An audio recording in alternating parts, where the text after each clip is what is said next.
Hello everyone, कैसे हैं आप सब लोग। आई होप आप लोग अपने घरों पे सेफ होंगे। आज हम करेंगे यहाँ पे लेक्चर नंबर 10 जो हम लोगों की क्लासेस चल रही है। आप लोगों के पंचायत सेक्रेटरी वीएलडब्ल्यू एसएससी की अगर हम बात करें जो लद्दाख के होंगे तो उनके बारे में आज हम टॉपिक के ऊपर जो डिस्कस करेंगे, सर्कल का यह लास्ट थ्योरेटिकल टॉपिक होगा। फिर हम सीधा प्रैक्टिस सेट पे आएंगे। आज हम पढ़ेंगे कॉमन कॉर्ड्स क्या होती हैं और जो कॉर्ड आपस में इंटरसेक्ट करती हैं उनके बारे में। तो जो लोग ये चैनल पहली बार देख रहे हैं अभी चैनल को सब्सक्राइब कर लीजिए ताकि आप लोगों को हर एक अपडेट मिलता रहे। साथ ही साथ आपको बता दूं, एक बार हम नजर डाल देते हैं यहाँ पे सिलेबस के ऊपर। ये है आप लोगों का एक स्टैंडर्ड सिलेबस अगर हम बात करें, जिसमें अभी तक हम लोगों ने ट्रायंगल के बारे में डिस्कस कर लिया है, उसके कितनी काइंड्स ऑफ सेंटर्स होते हैं, सर्कम सेंटर, इन सेंटर, ऑर्थो सेंटर, सेंट्रॉइड, इस पे हम लोगों ने डिस्कस किया है। Congruence and similarity of triangles को हम लोग पढ़ चुके हैं। सर्कल एंड इट्स कॉर्ड को पढ़ चुके हैं। आज का टॉपिक इसी का ही एक पार्ट आप मान के चल सकते हैं। टेंजेंट को हम लोगों ने करा, कॉमन टेंजेंट कैसे होते हैं, डायरेक्ट कॉमन टेंजेंट कैसे होते हैं, ट्रांसवर्स कैसे होते हैं, ये हम लोगों ने डिस्कस कर दिया है। इसके अलावा हम लोगों ने angle subtended by chords of a circle को डिस्कस किया है। तो यहाँ पे हम लोगों का इतना जो पार्ट है ये खत्म हो गया है। इसके बाद अब जो हम लोग करेंगे, ये जो आप लोग देख रहे हैं कि रेगुलर पॉलीगन, सर्कल तो चलो खत्म ही है, प्रिज्म हो गया, सर्कुलर कोन हो गया, ये सारे एक एक लेक्चर में आपके कंप्लीट हो जाएंगे। तो जो एक मेजर पार्ट होता है ना, जो मैथ का डर, आई होप आपका अभी तक थोड़ा कम हुआ होगा। सिलेबस के बाद बहुत सारे बच्चों को डर आ गया था। जैसे ही हम लोग ये पार्ट खत्म कर देंगे एडवांस मैथ का, फिर हम लोग इस पे जाएंगे और उससे पहले हम लोग रीजनिंग पे जाएंगे। ये सेम आपको एसएससी लद्दाख में देखने को मिलेगा, या अगर आप लोग एसएससी के एग्जाम देते हैं सेम आपको ये चीजें देखने को मिलती है। तो आप एसएससी के पेपर भी दे सकते हैं इसको पढ़ के, इतनी मैं गारंटी दे देता हूँ। और जो हमारे इस पर्टिकुलर एग्जाम का टारगेट चल रहा है कि 30+ लेके आएंगे, तो उसके लिए मैं आपको बता दूं, मैं गारंटी देता हूँ अगर आप लोग ये सारी क्लासेस अच्छे तरीके से फॉलो करोगे तो आप 30+ गारंटी इसमें लेके आओगे। तो चलो, ये तो था आज की क्लास के बारे में। अब हम वीडियो शुरू करने से एक और मिनट, आपके 2 मिनट लूंगा। देखो, जो बच्चे चाहते हैं कि आपको ये सारा सिलेबस एक ही जगह पे मिल जाए, तो आप लोग SSS ऐप को डाउनलोड कर सकते हैं प्ले स्टोर पे जाके। वहां पे आपको ये पंचायत सेक्रेटरी और वीएलडब्ल्यू का एक कंप्लीट कोर्स मिल जाएगा, जिसमें आपको सारे वीडियो लेक्चर्स मिल जाएंगे एक सीक्वेंस में, पीडीएफ फाइल्स मिल जाएंगी, मॉक टेस्ट मिल जाएंगे आप लोगों को जैसे ही हम लोग अभी अपलोड करना शुरू कर देंगे। टॉपिक टेस्ट मिल जाएंगे अब हर एक के ऊपर टॉपिक टेस्ट, और साथ ही साथ आपको प्रैक्टिस के लिए वहां पे पीडीएफ मिलना शुरू हो जाएंगी जो कि आपकी हेल्प करेगी। इन शॉर्ट, ये जो पूरा कोर्स है ये 500 रुपये का कोर्स है, जो बाहर आप लोग कोचिंग लेने जाएंगे, जो आपको सारा, अगर हम रेंट, खाना पीना, फीस मिला के जो 50,000 की होती है, उससे भी 10 टाइम्स बेटर कंटेंट आपको यहाँ पे देने की कोशिश करेंगे। और आप लोग ये देख चुके हैं, आप लोग लेना चाहते हैं तो आपको डिस्क्रिप्शन बॉक्स में लिंक मिल जाएगा, आप लोग ये अवेल कर सकते हैं। ये डिस्काउंटेड रेट अब आपका थोड़ी देर के लिए ही सिर्फ वैलिड है। तो चलिए शुरू करते हैं आज की क्लास को। आज की क्लास काफ़ी इंटरेस्टिंग होने वाली है। इसमें आपके पुराने कंसेप्ट जो भी हमने पढ़े हैं वो सारे यूज होंगे। रिक्वेस्ट आप लोगों से ये है कि पहले प्लीज़ पुरानी लेक्चर्स देख लीजिए अगर आप लोग डायरेक्ट इस लेक्चर पे जंप कर रहे हैं। तो चलिए शुरू करते हैं। देखो, अब होता क्या है, जब दो कॉर्ड आपस में इंटरसेक्ट करती है तो तब होता क्या है, तो तब क्वेश्चंस किस तरीके से बनते हैं उस पर भी बात करेंगे। तो लेकिन पहले हम लोग यहाँ पे थोड़ा सा समझ लेते हैं। मैंने आपको पहले समझाया था बिल्कुल बेसिक से कि कॉर्ड क्या होती है। जब भी किसी सर्कल पे किन्हीं 2 पॉइंट्स को आप लोग मिला लीजिए, वो क्या बनाते हैं, वो बनाते हैं कॉर्ड। ये हम लोगों ने पढ़ा था। और इस सेगमेंट को हम लोग क्या कहते हैं, इस सेगमेंट को हम लोग आर कहते हैं, माइनर सेगमेंट कहते हैं, जो दूसरी है उसे मेजर सेगमेंट कहते हैं। हम लोगों ने बिल्कुल बेसिक से चीज़ों को पढ़ा। अब ज़रूरी नहीं है कॉर्ड आपकी ऐसे ही बने, ज़रूरी नहीं है आपकी दूसरी कॉर्ड ऐसे पैरेलल ही बने। अभी तक हम लोगों ने समझने के लिए इस तरीके से बनाई, हो सकता है आपकी कॉर्ड इस तरीके से बनी जाए। अब ध्यान से समझिएगा। अब मान लीजिए एक कॉर्ड हम लोगों की यहाँ पे इस तरीके से है, दूसरी कॉर्ड हमारी यहाँ पे इस तरीके से है। नाम मैं इनको दे देता हूँ। इसको मैंने नाम दे दिया ए बी, इसको मैंने नाम दे दिया यहाँ पे सी डी, और जिस पॉइंट पे ये मिले ये हो गया पी। ओ नहीं रखूंगा क्योंकि ओ हम लोग जनरली सेंटर को रिप्रेजेंट करते हैं, ज़रूरी नहीं है ये सेंटर पे ही मीट हो। अब पेपर में क्वेश्चन क्या बनते हैं, और ज़रूरी नहीं है कि आपकी जो कॉर्ड है वो हमेशा अंदर ही इंटरसेक्ट हो। मतलब देखो, अब मान लीजिए दूसरा केस क्या बनता है इसमें। दूसरा केस मान लीजिए हमारा ये इस तरीके से सर्कल है, एक कॉर्ड हमारी ये आ रही है, दूसरी हमारी कॉर्ड ये आ रही है। इसको हम एक्सटेंड करेंगे, ये कहीं बाहर मीट करेगी, इंटरसेक्ट तब भी करी। तो यहाँ पे ही इन दोनों केसेस पे लेके क्वेश्चंस बनेंगे। पहले समझ लेते हैं, फिर हम लोग 2 क्वेश्चंस पे भी जाएंगे, तो साथ ही में इसको कवर करेंगे। अब देखो होता क्या है, मान लीजिए मैं इसको मिला देता हूँ, यहाँ पे मैं ए सी को ज्वाइन कर लेता हूँ, और मान लीजिए मैं यहाँ पे बी डी को ज्वाइन कर लेता हूँ। यहाँ पे क्या बन गया, यहाँ पे मेरे 2 ट्रायंगल बन गए। पहला ट्रायंगल क्या बन गया, पहला ट्रायंगल बन गया ट्रायंगल पी ए सी, और दूसरा ट्रायंगल क्या बन गया मेरा, ट्रायंगल पी डी पी।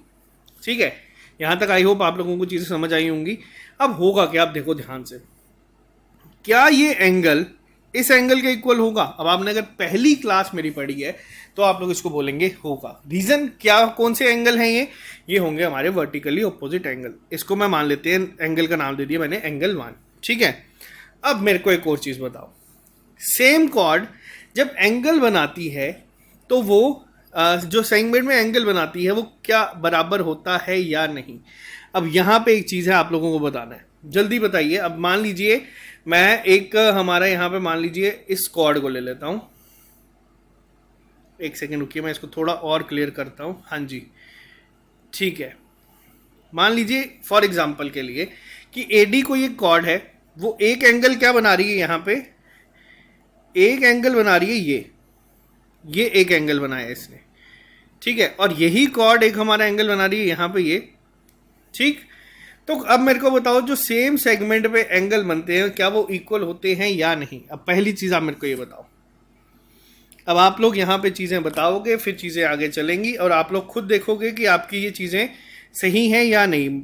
और क्लियर करता हूँ, मान लीजिए ये हमारी एक कॉर्ड थी, ठीक है, AD मान लीजिए बनाई है, ज्वाइन करेंगे तो कॉर्ड ही बनेगी। इसने एक एंगल बनाया यहाँ पे ये और एक ही एंगल सेम कॉर्ड बना रही है यहाँ पे। तो अब हम लोगों ने क्या पढ़ा था, एंगल जब सेम कॉर्ड बनाती है, अब आप लोगों को तभी मैं कह रहा था, मान लीजिए ये हम लोगों ने पढ़ा था या नहीं, कि एक कॉर्ड एंगल बना रही है यहाँ पे ये, एक कॉर्ड एंगल बना रही है यहाँ पे ये, एक कॉर्ड एंगल बना रही है यहाँ पे ये। सेम कॉर्ड जब एंगल बनाती है वो सारे क्या होते हैं आपस में equal, angle subtended by the chord. हम लोगों ने इसमें प्रॉपर्टी पढ़ी थी। तो अब मेरे को एक चीज बताओ, क्या ये एंगल 2 मान लीजिए ये इसके बराबर होगा? बिल्कुल होगा। और हम लोगों ने एक चीज देखी है, जब एक ट्रायंगल के दो एंगल बराबर हैं तो तीसरा क्या होता है, तीसरा अपने आप क्या हो गया, इक्वल, ठीक है। अब मैं अगर मान लीजिए इसी ट्रायंगल को बनाता हूं यहाँ पे, अब मैं आपको समझाने के लिए चीज समझा रहा हूं क्योंकि यही प्रॉपर्टी काम आती है हमारी।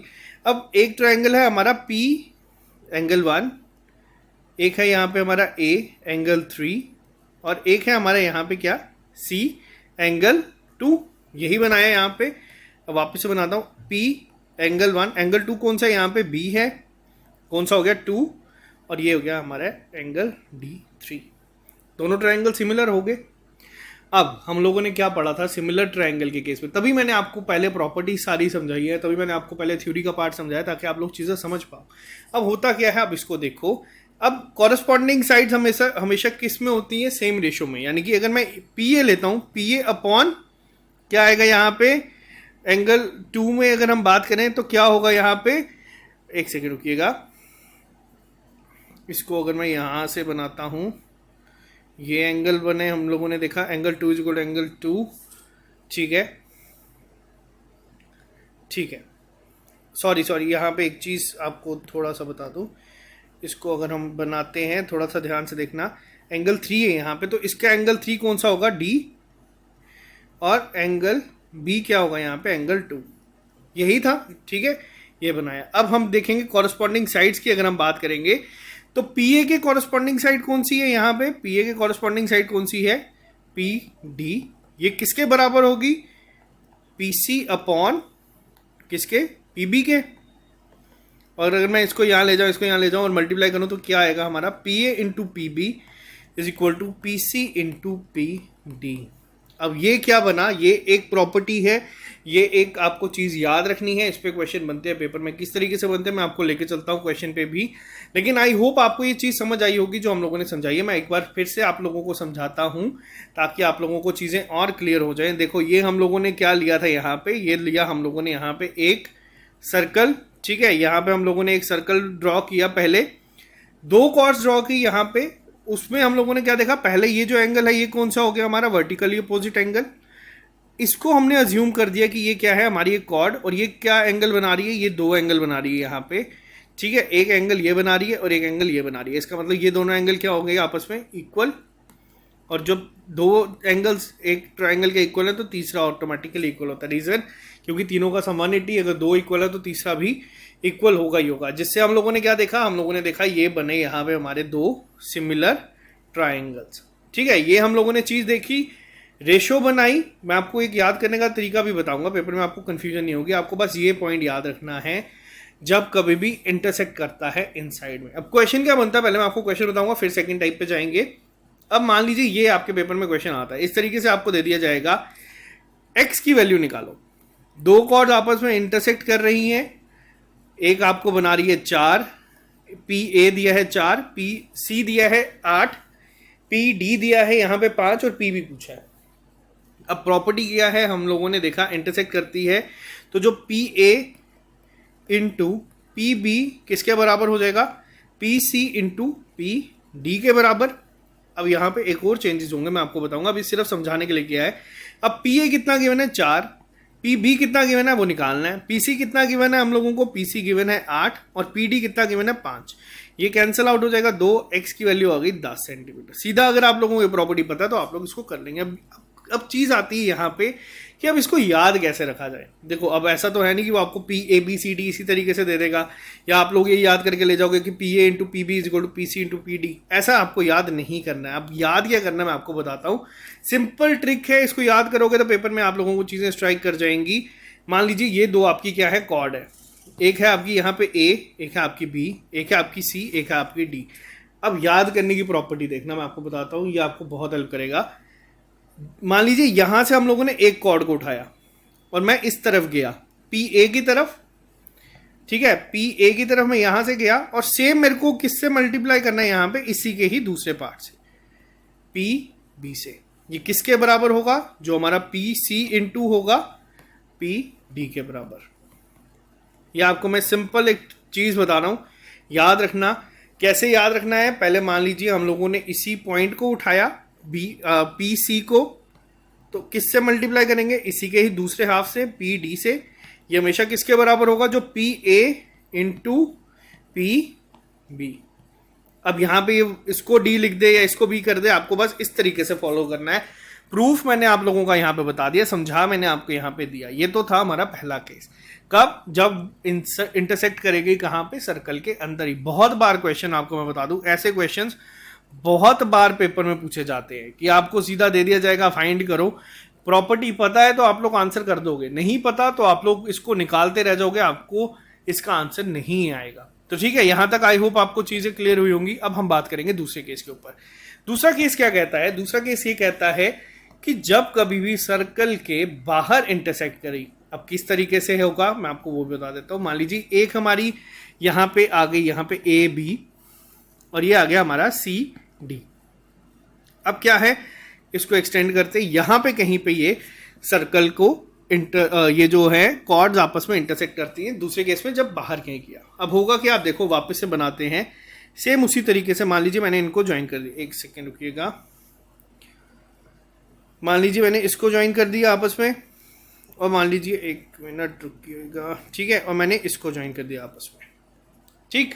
एक मिनट, इसको अंदर की तरफ करेंगे क्योंकि ये यहाँ पे, और इसको हमने इस तरीके से ज्वाइन कर दिया। एक तो ये आज खुद ही बने जा रहा है, ठीक है।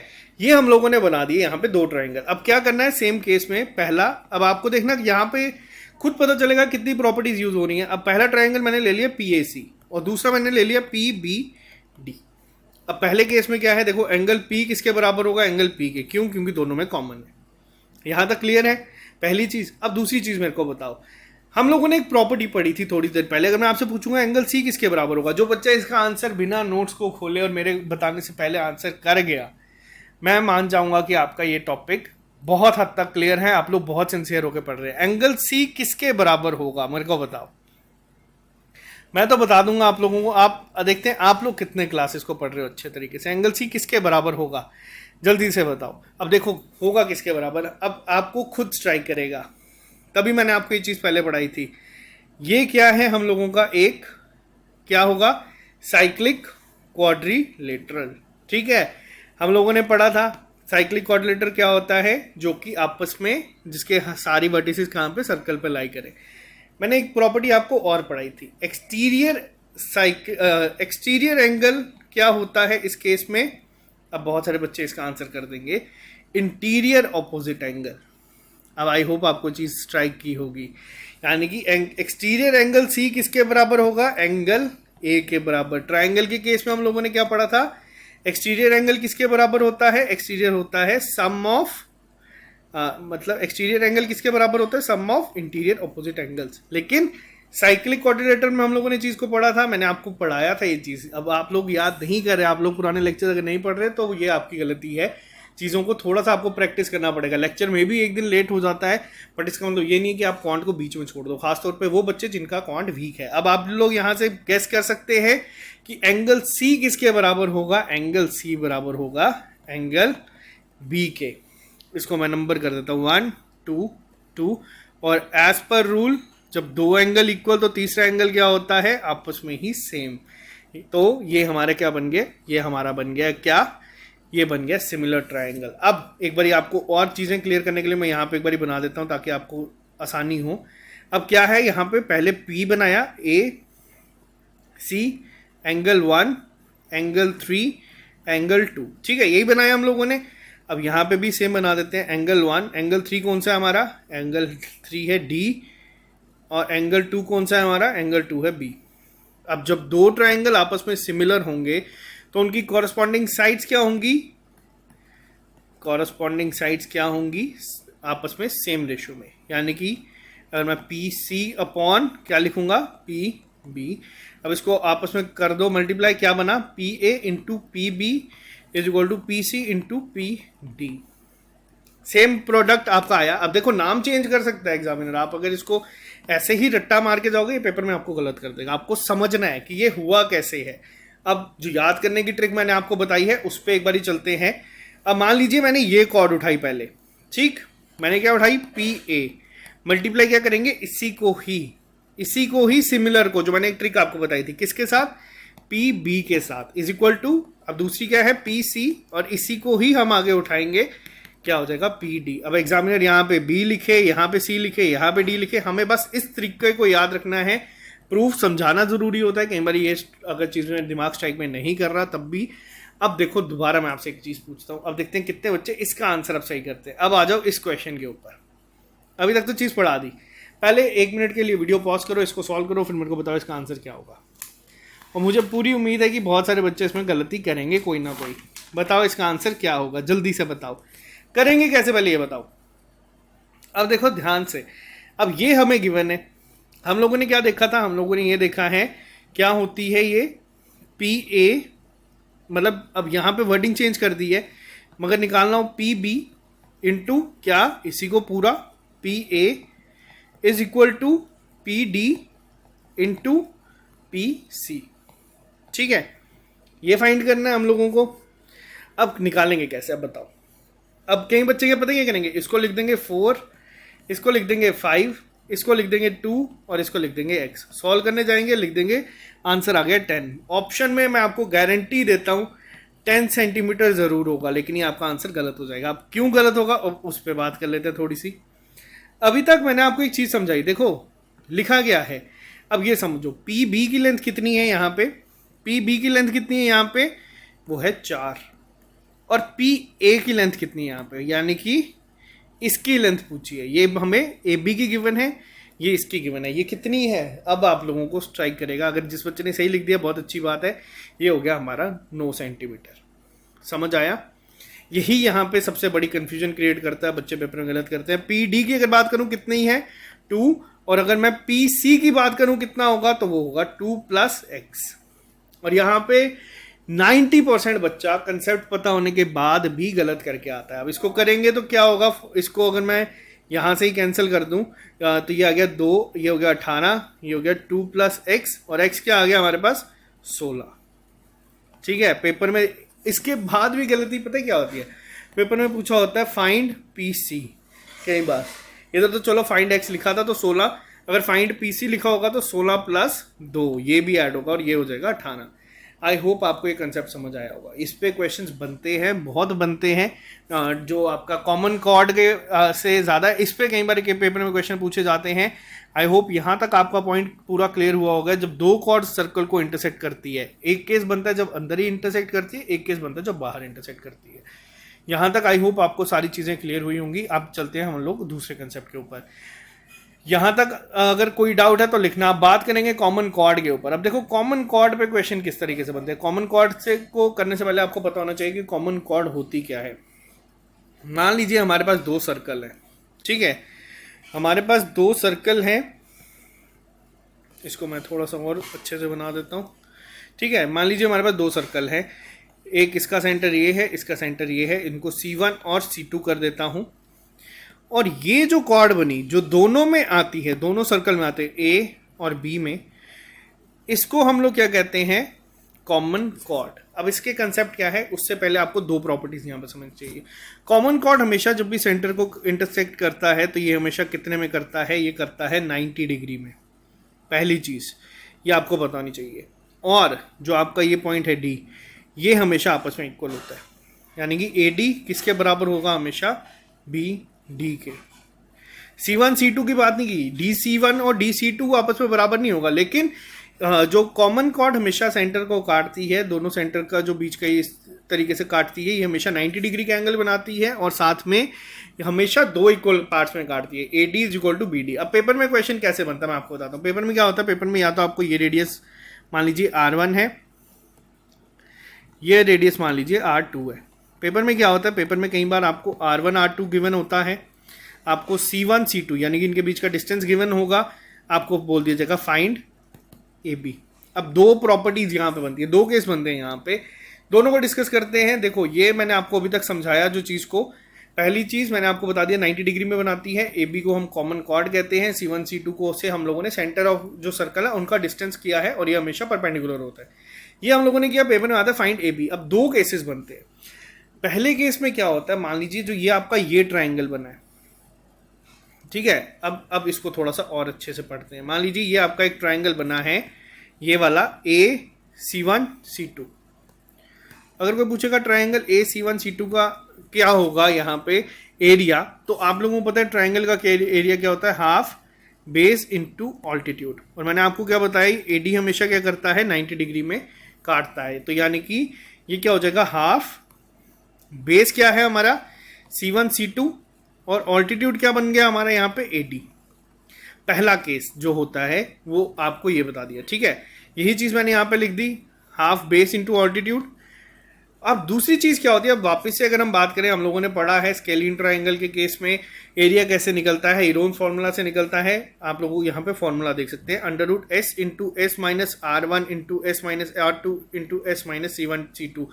पेपर में बहुत रेयर चांसेस होते हैं कि आपको इस तरीके का क्वेश्चन दे, क्यों, क्योंकि ये बहुत ज़्यादा कैलकुलेटिव हो जाता है और मुझे नहीं लगता पेपर में आपको ये चीज़ पूछी जाएगी। लेकिन फिर भी वर्स्ट केस के लिए हम लोगों को हर एक चीज़ को पढ़ना है। तो होता क्या है, अब ये भी एरिया ऑफ ट्राइंगल है और ये भी आपका एरिया ऑफ ट्राइंगल है। जब दोनों इक्वल हैं तो आपको इसको इस तरीके से ये फॉर्मूला में, अब अगर कोई भी चीज़ गिवन हो, आपको तीन चीज़ें मैंने कहा कि गिवन होती है, R1 R2 गिवन होगा, C1 C2 गिवन होगा, तो AD पूछा जाएगा। क्या होता है, AD निकाल दोगे तो डबल कर देना, वो आपका कॉर्ड आ जाता है। तो ये पहली चीज़, इस पर जब प्रैक्टिस करेंगे तो आपको मैं पूरा क्लियर करवाऊंगा।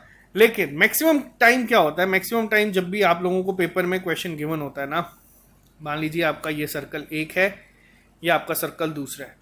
अब यहाँ पे क्या होगा मैं आपको एक बार भी बता देता हूँ। मैक्सिमम केस में आपको ये चीज़ गिवन होती है कि ये ऑर्थोगोनली इंटरसेक्ट करते हैं, यानी कि ये क्या कहता है कि ये यहाँ पे 90 डिग्री का एंगल बना रहे हैं। कैसे, मैं आपको एक बार बता देता हूँ, C1 C2 ADB, ठीक है, और ये तो आपको मैंने बताया कि इक्वल होता है और ये क्या होता है 90 डिग्री, ठीक है। हमेशा बोलेगा कि ऑर्थोगोनली काट रहे हैं, यानी कि ये जो ये एंगल बन रहा है ये 90 डिग्री का होता है। इस केस में क्या हो जाता है, इस केस में क्या होता है, आपको एग्जाम में डायरेक्ट एरिया ऑफ ट्राइंगल अगर पूछा जाए, ट्राइंगल AC1 C2 क्या होगा, इसको मैं लिख देता हूँ R1, इसको मैं लिख देता हूँ R2, क्या होगा, हाफ पहला बेस क्या है C1 C2 इंटू ऑल्टीट्यूड क्या हो गया यहाँ पे AD, ठीक है। और अगर मैं दूसरे ट्राइंगल इसी की बात करूं, इसके केस में क्या होगा, हमारा बेस क्या है R2 और एल्टीट्यूड क्या है R1, यानी कि ट्राइंगल AC1 C2 का एरिया हमारा हाफ R1 R2 करके भी निकल जाता है। तो यहाँ पे क्या होता है, इस केस में कुछ नहीं होता, आपको फिर दोनों को कंपेयर कर देना है। मैक्सिमम केसेस में आपको ये क्वेश्चन इसी तरीके से देखने को मिलता है। आपको तीन चीज़ें गिवन होंगी, या तो दोनों सर्कल की रेडियस गिवन होंगी, या तो सेंटर के बीच का डिस्टेंस गिवन होगा और आपको पूछा जाएगा कॉर्ड निकालो। अगर AD निकाल लोगे तो उसको ट्वाइस कर देना, तो आपका वो आ जाएगा। ये जब सॉल्व करेंगे तो ज़्यादा अच्छे से क्लियर होगी चीज़ों को। एक क्वेश्चन पे हम लोग चलते हैं। अब कई बार क्या होता है, कई बार एग्जामिनर इस तरीके से क्वेश्चन दे देता है, आपको क्लियर चीजें नहीं लिखी होगी कि ऑर्थोगोनली काटता है या नहीं। अब लिखा क्या होगा पेपर में, क्वेश्चन कैसा आता है, आपको बोल दिया जाएगा लेंथ ऑफ कॉमन कॉर्ड निकालनी है हमें सर्कल की, जब रेडियाई हमें गिवन है 3 सेंटीमीटर और 4 सेंटीमीटर, और सेंटर क्या है 5 सेंटीमीटर। अब आपको मैंने क्या बताया था, एक आपको मैंने बताया था, शायद मैंने आपको भी ट्रिपलेट के बारे में नहीं बताया था। अब एक होते हैं ट्रिपलेट, हमें कैसे पता कि ये हमारे पाइथागोरस थ्योरम के अकॉर्डिंग ये ट्रिपलेट बनते हैं, यानी कि राइट एंगल ट्राइंगल ही हमेशा बनाएंगे। अब जैसे मैंने आपको ये चीज़ समझाई थी पहले, 3, 4, 5 जो होंगे ये हमेशा एक राइट एंगल ट्राइंगल बनाएंगे। अगर आप लोग मान लीजिए ये 3 है, ये 4 है, ये आपका 5 होगा हमेशा। अब इसके जो भी रेशो में होगा, मान लीजिए अगर इसको 2 से मल्टीप्लाई करें, ठीक है, या 3 से मल्टीप्लाई करें, ये आपके हमेशा क्या बनाएंगे, ये हमेशा आपके राइट एंगल ट्राइंगल बनाएंगे। ये एक फॉर्मूला है समझने के लिए। अब आपको गिवन है 3, 4 और 5। अगर आपको ये चीज स्ट्राइक करी तो आप लोग तो इसको शॉर्टकट मेथड से बनाना शुरू कर दोगे। कैसे कि पहला हम लोग मान लेते हैं कि इस ट्राइंगल का एरिया क्या होगा, हाफ बेस, यानी कि जो C1 C2 है इनटू अल्टीट्यूड, इसको भी AD लिख लेते हैं, इनटू AD। दूसरा क्या होगा, इज इक्वल टू हाफ इस ट्राइंगल का ही एरिया, ये बेस हो गया आपका, और ये आपका एल्टीट्यूड हो गया, यानी कि 4 × 3। R1 R2 लिख दो, इस C1 C2 को भी हटा के 5 लिख दो, ठीक है, ये कैंसिल हो गया, 4 to 12/5 आ गया आपका AD। अगर आपसे पूछा जाएगा लेंथ ऑफ कॉर्ड क्या है, इसको 2 से मल्टीप्लाई कर देना, ये आपका आ जाएगा 24/5, ठीक है। अगर मान लो आपको ये चीज स्ट्राइक नहीं भी करती, कैसे निकालना है, तो आप लोग इसमें भी हीरोन्स फॉर्मूला का मेथड यूज कर सकते हो। इसकी जगह अगर आपको नहीं पता ट्रिपलेट बन रहा है, तब भी आंसर आपका सेम आएगा, बट आपको ये चीज पता होनी चाहिए, क्योंकि मैक्सिमम केसेस में इसी तरीके का क्वेश्चन बनेगा। एग्जामिनर इतना, क्योंकि उसमें कैलकुलेशन बहुत ज्यादा हो जाती है, पहले हीरोन्स फॉर्मूला निकालो फिर वो करो। मेंस में SSC CGL मेंस में इस तरीके के क्वेश्चन बनते हैं, लेकिन अगर आपको बता दूं जो आपका VLW है या पंचायत सेक्रेटरी है, उसमें आपको इस लेवल पे नहीं जाएगा। ये वर्स्ट केस के सिनेरियो में अगर आपको चीज स्ट्राइक नहीं करती तो आप लोग कर सकते हैं। तो ये 2 कॉन्सेप्ट थे काफी इंपॉर्टेंट, थोड़े से ये बाकी के कंपैरिजन में अगर हम बात करें, इसमें चीज़ें समझनी पड़ती हैं। अगर आपको ये चीज़ें समझ नहीं आई हैं कमेंट बॉक्स में लिख के बता देना, बट आई होप आपको ये चीज़ें समझ आ गई होंगी। क्वेश्चन किस तरीके से बनता है मैंने आपको साथ ही में बता दिया है, और इसी के साथ हमारी सर्कल की थ्योरी खत्म होगी। अब थ्योरी खत्म होगी है तो क्या करेंगे हम लोग करेंगे अब प्रैक्टिस। प्रैक्टिस किस तरीके से होगी मैं आपको बताता हूँ। देखो प्रैक्टिस ना आपकी मैं साथ साथ चलाते रहूंगा। अब ऐसा नहीं है कि हम लोग 10 लेक्चर्स सिर्फ प्रैक्टिस के ही करेंगे, मिनिमम 10 लेक्चर्स मैं आपको करवाऊंगा, लेकिन उससे पहले हम लोग एक लेक्चर, जैसे मान लीजिए आज हम प्रैक्टिस का करेंगे, तो मैं अगले दिन क्या करूंगा, अगले दिन मैं आपको रेगुलर पॉलीगन करवा दूंगा, फिर प्रैक्टिस का सेट होगा उसमें पॉलीगन के क्वेश्चंस भी ऐड कर दूंगा। ऐसे करते करते पुराना भी सारा रिवाइज होता जाएगा, आपको मैथ का जो एक डर है वो भी निकलता जाएगा। जैसे पॉलीगन हम लोगों ने खत्म कर दिया, तो फिर मैं राइट प्रिज्म के क्वेश्चंस पे एक पूरा प्रॉपर लेक्चर, फिर प्रैक्टिस सेट। अब हम लोग इस तरीके से काम करेंगे, क्योंकि ये आपके सिंगल लेक्चर के क्वेश्चंस है, ज्यादा इसमें कुछ है नहीं। फेयर हो गया, हाइट एंड डिस्टेंसेज हो गया, ये तो चलो कर ही लेंगे, इतना ईजी। अब जो मेन चीजें थी ना, अगर आई होप आपका अब डर थोड़ा सा कम हुआ होगा, खासतौर पे उन बच्चों का जिनको मैथ समझ ही नहीं आ रहा था कि करेंगे किस तरीके से। 2 चैप्टर्स हम लोगों के ये ऑलमोस्ट खत्म हो चुके हैं। अब प्रैक्टिस आप लोग भी अपने एंड पे शुरू कर सकते हो, गूगल करो, क्वेश्चंस ढूंढो, नहीं मिलते तो कोई बात नहीं, मैं यहाँ पे जब करवाऊंगा आई होप उसमें आप लोग अच्छा परफॉर्म करेंगे।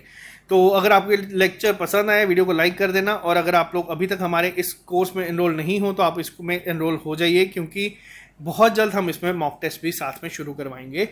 6 जुलाई से हम लोग यहाँ पे कोशिश करेंगे अब स्ट्रैटेजी पे भी काम करें। अभी हमारे पास 15-16 दिन पड़े हैं, तो हम लोग मैक्सिमम सिलेबस की तरफ जाएंगे। 2 बड़े इंपॉर्टेंट चैप्टर हम लोगों के यहाँ पे जो है वो खत्म हो चुके हैं, लेकिन अब हम लोग थोड़ा सा, अब बता दूं, ये आपका मैथ्स का ये पोर्शन मेरी कोशिश रहेगी कि हम लोग 6 जुलाई से पहले पहले ही खत्म कर दें, ताकि एक बड़ा जो आप लोगों का डर है वो खत्म हो जाए। और इस पर मैं आपको बता दूं, इस पर आपको घबराने की जरूरत नहीं है, इसकी मैंने आपको गारंटी पहले ही कही है कि आप लोग हर एक बच्चा 15+ लेके आएगा 20 में से। जब मैं इसको पढ़ाने पे आऊँगा तब आपको समझ आ जाएगा, क्योंकि बहुत इजी है, इसमें कुछ ज़्यादा डिफिकल्ट चीज़ें हैं नहीं।